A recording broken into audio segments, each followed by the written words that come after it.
So the NFL draft was 2 weeks ago, and we as sports fans, we needed that kind of content, especially since we haven't had sports in several weeks.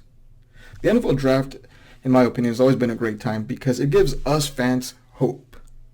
And coming out of this thing, we all have some sort of hope, some more than others depending on your team's current situation right now. But in particular, a team like the Cincinnati Bengals, who just got their quarterback in Joe Burrow, number one overall, they feel ecstatic right now. A lot of it's been because of the fact that Joe Burrow's been bloviated a lot. He's been talked about as an A-plus prospect when he's really a solid B-plus. But Joe Burrow had an amazing season. 15-0.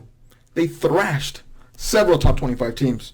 But I'm here to tell you that, that no one's arguing the kind of season that he had, or no one's arguing the fact that LSU is probably going to go down as the school that had possibly the greatest college season that we've ever seen.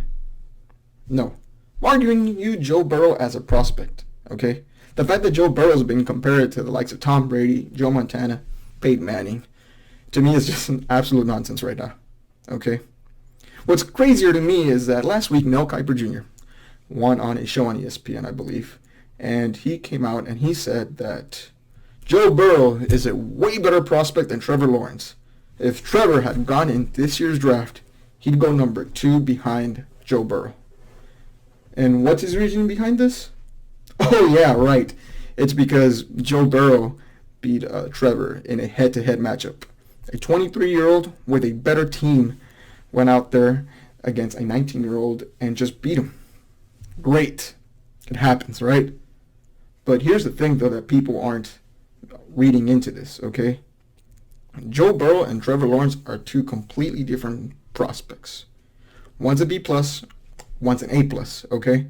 2 years ago, Joe Burrow was having a middle-of-the-pack to pretty much, people could say, a below-average season as LSU starting quarterback. He went 10-3, threw for a pretty stagnant 16 touchdowns to 5 picks, while Trevor Lawrence went in as a 19-year-old to a big program like Clemson, well-known, great coach in Dabo Swinney in the system, went out there. Again, Clemson had been going to the college football playoffs consistently. They had won national titles with Deshaun Watson. Kelly Bryant went in, and they were 12-2.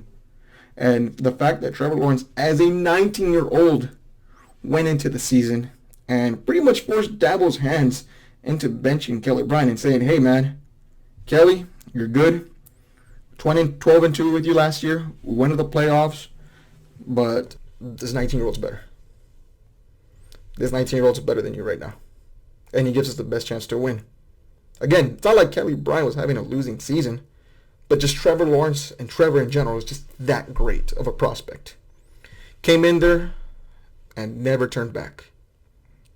Let's look at that, the way their seasons ended. Burrow's season ended with a 10-3 record, and while Trevor went out there and won a national championship and pretty much destroyed that Alabama team.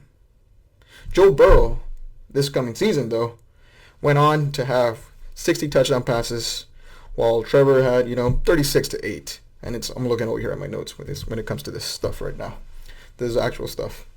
So the fact that people are starting to tout a head-to-head matchup, though, which has been really the core of this video right now, and touting it as the fact that that makes a quarterback better than the other, it's just ridiculousness, okay? Are we talking about Brandon Whedon being better than Andrew Luck? No, right? They played each other that season, and Brandon Whedon ended up beating Andrew Luck right before they got drafted. Didn't change anything for them. Andrew Luck went on to go number 1 overall, and Brandon Whedon went on to go in the late 20s. We know the kind of careers that both of those guys had. Okay, so head-to-head battles don't mean anything. Okay, Trevor Lawrence, again, as a 19-year-old, didn't need no redshirt year, while Joe Burrow was struggling to beat practice squad guys in the NFL right now like J.T. Barrett. Okay, Trevor Lawrence was the kind of guy that went on a crazy 25-0 win streak until he lost to a better team in LSU, which no one's debating right now. Okay, Burrow in his first season couldn't even get up to 20 touchdown passes right now. Okay, see, I've always had this concern about college quarterbacks when they pop. The way I see it is, when I see Joe Burrow throw for 16 touchdowns to 5 picks to automatically going to 60 touchdowns, to me that's a pop, okay?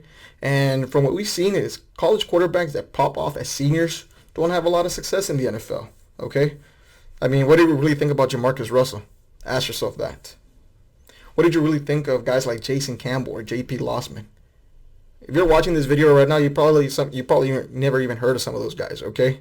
They went out there like a shotgun popped and went on to just be really below average quarterbacks to mediocre ones at best. So I'm not saying that Joe Burrow is going to be a bust in the NFL, but this idea that he is such a better prospect than Trevor, just because of the fact that Joe Burrow, who was on a better college team, beat him in a head-to-head matchup, okay?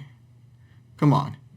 But then people also, I love this because then I see people all over the internet say, oh, well, Trevor had a terrible game, not just against LSU, but against Ohio State. Really? Trevor had a terrible game against Ohio State? Okay, so they're down 16-0 against Ohio State. Trevor manages to not just pull his team back, but he goes out there and he throws for 274 yards. Manages to get 107 yards out of the team's 158 total rushing yards. Throws for 2 touchdowns, runs for another one, and comes back against Justin Fields and Ohio State, who we'll talk about later, but is also a great prospect.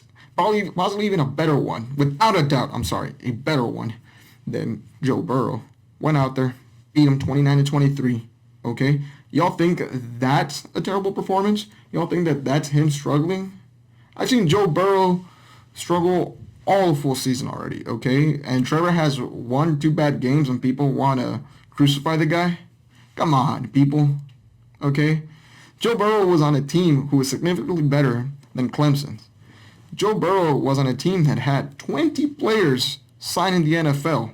14 players got drafted, 7 got signed, okay, versus Clemson's 7 players that got drafted. 4 or 5 more signed as unrestricted free agents, undrafted free agents for that, okay? And people want to, again, throw it in, and guys like Mel Kiper want to throw it in there that say that just because of a head-to-head matchup, you need to look at that to guide you. I mean, come on. Again, Mel Kiper. I don't want to completely diss the guy, but this is the guy that crowned Jimmy Clausen the next NFL's greatest franchise quarterback there. How'd that turn out? Okay? Again, point is, though, if you're a Cincinnati Bengals fan, temper the expectations. Joe Burrow's a solid prospect. He's going to get you wins. Maybe not a lot of them in his rookie season because he's going to struggle as a rookie. But he'll pick up the game, okay? He'll get you wins. But don't be shocked if next year, once Trevor Lawrence comes out of that NFL draft, he takes the bull by the horns and starts running again and gets better success than what Joe Burrow did to start off his career. Okay? That's all I'm trying to say. Trevor Lawrence, overall, better prospect than Joe Burrow.